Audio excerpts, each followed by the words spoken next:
পেয়ে হারানোর চেয়ে না পেয়ে কান্না করাটাই ভালো। প্রিয় মানুষ হারানোর যন্ত্রণা তুমিও পাবে।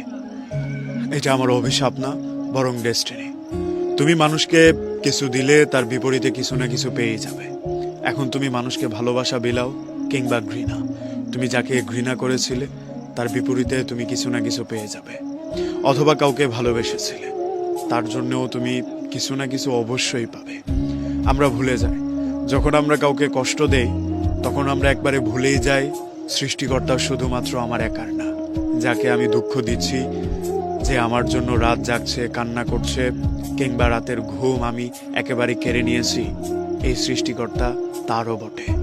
আমি যাকে কান্না করিয়েছি, আমার দরজা থেকে বারবার ফিরিয়ে দিয়েছি, সেই সৃষ্টিকর্তা তাকেও এক সময় সহযোগিতা করবে। আসলে আমাদের জীবনটা খুবই বিচিত্র।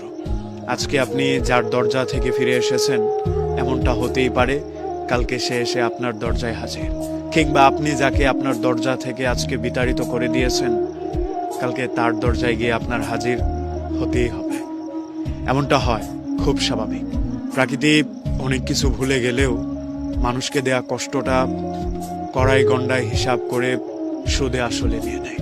ধরেন আজকে আপনি আপনার এক বন্ধুকে ইনসাল্ট করে কথা বলেছেন, সময় দেখবেন ঘুরে গিয়ে এমন জায়গায় দাঁড়িয়েছে সেই বন্ধুর সহযোগিতা ছাড়া আপনি কিছুই করতে পারছেন না। অথবা একটা মানুষের নিখুঁত ভালোবাসাকে আপনি তাচ্ছিল্যের সুরে দেখেছেন, সেই মানুষটার এই ভালোবাসা একটা সময় আপনার কাছে আকাঙ্ক্ষার বিষয় হবে। এমনটা হয়, বাঁচতে গেলে চলতে গেলে আমাদের মানুষের জীবনে প্রতিনিয়তই এমন ঘটনা ঘটে থাকে। একজনকে আমরা ফিরিয়ে দিলাম কিংবা তাচ্ছিল্য করলাম, সেই মানুষটা হয়তো আজকে চলে যাবে, কিন্তু প্রকৃতি তার জবাবটা খুব সাদা সিধে ভাবে সময় মতো আপনাকে দিয়ে দিবে। আপনি বুঝবেন হয়তো ভাগ্য খারাপ ছিল সেই জন্য হয়েছে, কিন্তু না, আপনি আরেকটু ঘাটলেই বুঝতে পারবেন একটা সময় এই নিদারুণ আচরণটা আপনিও একটা মানুষের সাথে করেছিলেন। আমরা মানুষের সাথে